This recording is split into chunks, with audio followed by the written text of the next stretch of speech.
Let's see, today we're working on a 2017 Impala LT with a 126 568 on the clock. Left side park lights work fine.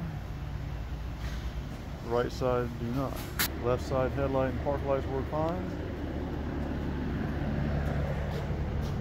Right side do not. Notice it's a brand new headlight assembly and it kind of looks like possibly new paint. Definitely has some stuff off here.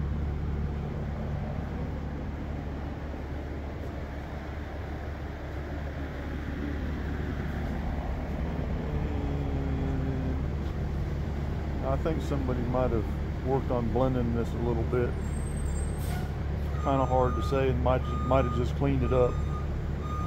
And we got a beep beep beep, don't we? The headlight assembly has been changed out. I have to look around here and see if any wires look like they've been pinched from an accident. There's a bunch of unsecured wires down there. I have to look at those real close. I have to put the phone down to be able to get in there. But I have to look in there and see if I see anything parked or shorted or anything like that. But the fuse box that has the relative fuses is on the left hand side of the dash behind this door. You have to push in these clips, release them, release those hooks, and then pull it down. And I checked it a minute ago, and let's see, that fuse is okay.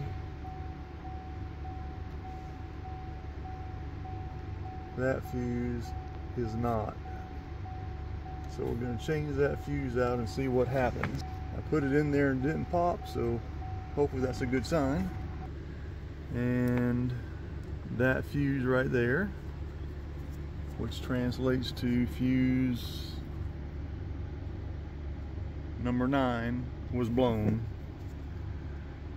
Suspicion is this thing's been in an accident. That's why the headlight had to be replaced. And it blew the fuse. It's kind of hard to see. And you can see it better there. Top of the fuse is blown out. But the fuse is most likely blown when the light was damaged and nobody noticed it. Nobody realized what they had to do to find it and fix it. But we're done for now. Sparky out.